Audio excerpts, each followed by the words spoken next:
Hi friends, welcome to Sunday special ఐతారం ముచ్చట్లు. అనగనగా ఒక ప్రేమ కథలోకి స్వాగతం. కథలోకి వెళ్ళేద్దామా? ఒకరోజు మధు తన ఫ్రెండ్స్ రాజు, రవి, శివలతో కలిసి వాళ్ళ పెద్దన్న హోటల్లో కూర్చున్నాడు. ఎప్పుడైనా సెలవు దొరకగానే వారికి నచ్చే ప్లేస్ ఆ పెద్దన్న హోటల్. పెద్దన్న హోటల్ పేరు భలే ఉంది కదూ, శివగాడే పెట్టాడు ఆ పేరు.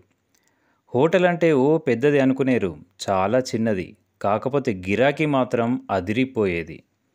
అక్కడే కూర్చొని బాతాకానీలు మాట్లాడుతూ రోజూ వచ్చే పేపర్ను నమిలి మింగేసేవాళ్ళు.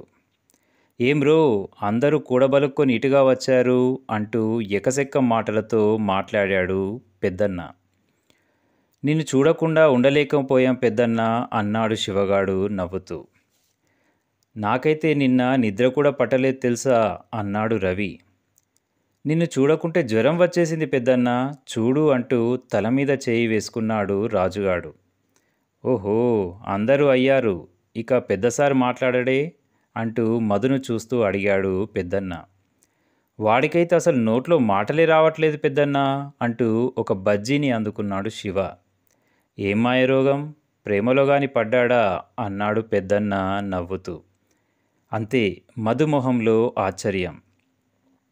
అబ్బా, ఏమన్నా చెప్పినావా పెద్దన్న, బరాబర్ గుర్తుపట్టినవు. పెద్దన్ననా మజాకా అన్నాడు రాజు. ఆవుగన్ని, నువ్వెట్లే చెప్పినావు పెద్దన్న, మాకే ఇంకా పూర్తిగా తెలీదు అన్నాడు ఈసారి రవి. ప్రేమ దోమ అదో పెద్ద మాయరోగంరా, అందులో పడి ఎవడన్నా బాగుపడ్డవాడున్నాడా అంటూ రాగం అందుకున్నాడు పెద్దన్న. అంతే, మధుమొహం పాలిపోయింది. వెంటనే ఉక్రోషంతో, అలా ఎలా అంటావు పెద్దన్న, అసలు నీకేం తెలుసు ప్రేమ గురించి అన్నాడు గట్టిగా. అంతే, మధు కోపానికి అందరూ ఆశ్చర్యపోయారు. పెద్దన్న కూడా. నువ్వనేది తప్పు పెద్దన్న, అసలు అన్ని ప్రేమలు అలా ఉంటాయా అన్నాడు కాస్త బాధగా మధు. ఈసారి ఎవరూ మాట్లాడలేదు. ఒక నవ్వు చిన్నగా నవ్వి అన్నాడు పెద్దన్న. ఒరేయ్ మధు, నువ్వు పెద్ద అందంగానూ లేవు, నీ వెనుక పెద్దగా ఆస్తులు అయితే అసలే లేవు. పోనీ నీకేమన్నా ఉద్యోగమా, అదీ లేదు. అలాంటప్పుడు ఒక అమ్మాయి నిన్ను ప్రేమిస్తుందంటే ఎలా నమ్మాలిరా అన్నాడు.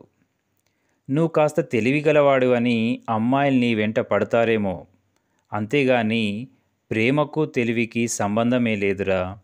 అందులోనూ అమ్మాయిల ప్రేమ కేవలం ఆస్తి అంతస్తుల్ని చూసి మాత్రమే ఉంటుందిరా అన్నాడు మధు భుజం తడుతూ పెద్దన్న.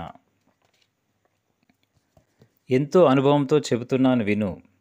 అబ్బాయి దగ్గర ఉండాల్సింది అందం, తెలివి కాదు, ఆస్తి, అంతస్తు, డబ్బు, హోదా, ఇవి ఉండాలి. ఎందుకో తెలుసా?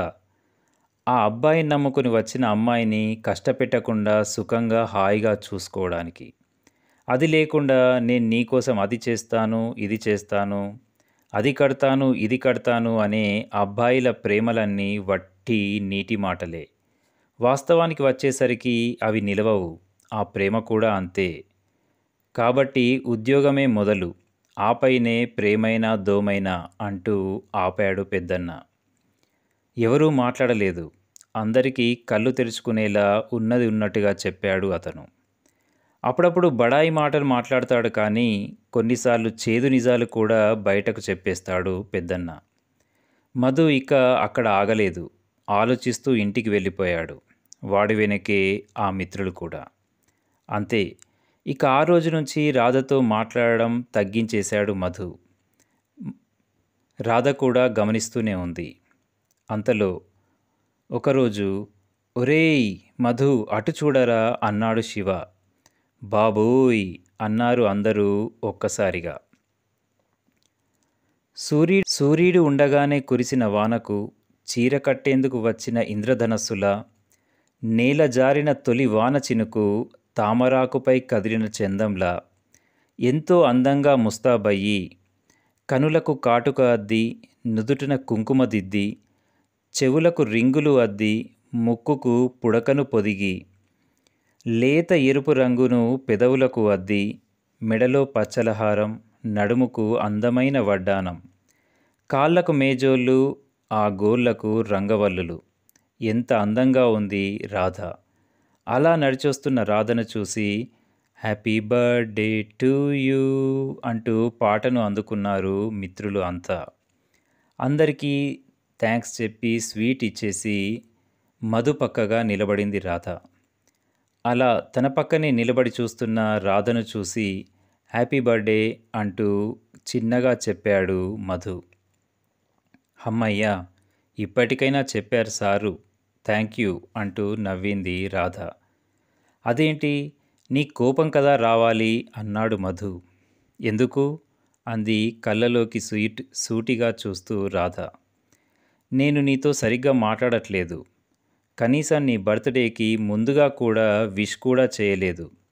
అలాంటప్పుడు నీకు కోపం రావాలి కదా అన్నాడు తప్పు చేసినట్టుగా మెల్లిగా. సర్లే ముందు చేయి పట్టు అంటూ మధు చేయి లాగి ఓ చక్కని వాచీని తొడిగింది రాధ. చాలా చక్కగా ఉంది ఆ వాచి. అదేంటి నేను కదా నీకు గిఫ్ట్ ఇవ్వాల్సింది అన్నాడు మధు. ఇద్దువులేవోయ్ అయినా ప్రతిసారే అబ్బాయే గిఫ్ట్ ఇవ్వాలని రూలేమైనా ఉందా అంటూ గడసరిగా నవ్వుతూ అంది రాధ.